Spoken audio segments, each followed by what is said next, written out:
নদী খননের ফলে বন্যার জল নদী পথেই বয়ে চলেছে এক প্রান্ত থেকে আর এক প্রান্ত। যেভাবে বন্যা হয়েছে কিন্তু সেভাবে কিন্তু জল উঠছে না জমিতে, এরকমটাই কিন্তু দাবি করছে এলাকার মানুষ। অন্যদিকে জগৎপুর গ্রাম পঞ্চায়েতের গড়ের ঘাট থেকে একদম নন্দপুর পর্যন্ত যে পিচ রাস্তা, সেখানে বাস চলাচল করছে, কিন্তু এক হাঁটুর উপরে জল রয়েছে জগৎপুরের ঢালে। জলের উপর দিয়ে কিন্তু বাস চলাচল করছে। জল বাড়লে বাস পরিষেবাতে বিঘ্ন ঘটতে পারে বলে জানিয়েছেন বাসকর্মীরা।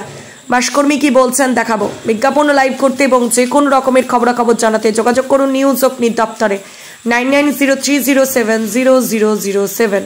ব্যুরো রিপোর্ট, নিউজ অগ্নি। নামে নয়, কাজে সাংবাদিকতা। বাস পরিষেবা কি চলছে এখন? বাস পরিষেবা চলছে? কোনখান থেকে চলছে? কোনখান পর্যন্ত যাচ্ছে বাস পরিষেবায়? কোনো সমস্যা হচ্ছে?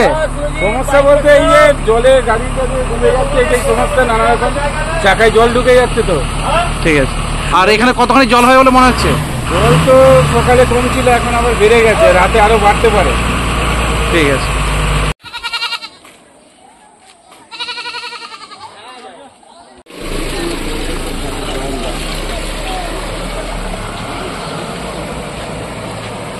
আর একটু করলে ভালো হতো, যে আমাদের রোজগার নেই, বেকার বসে আছে সরকার থেকে।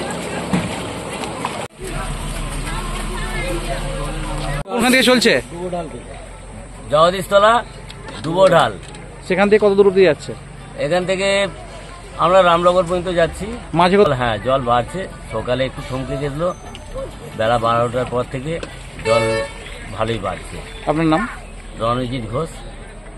গড়ের ঘাট আর জগদীশতলার মাঝখানে এই ডুবো রাস্তায় গতকালের তুলনায় আজকে অনেকটাই জল বেড়েছে। এই জল বাড়ার ফলে টোটো চলে গেছে জগদীশতলায়। সাধারণ মানুষ টোটো থেকে নেমে হেঁটেই পারাপার করছে জলের উপর দিয়েই। কিছু ছাত্রছাত্রীরা স্কুলে গিয়েছিল, স্কুলে যাওয়ার পর নোটিশ দেখলো যে আজকে স্কুল ছুটি, বুধবার পর্যন্ত ছুটি থাকবে, তাই তারাও বাড়ি ফিরে যাচ্ছে।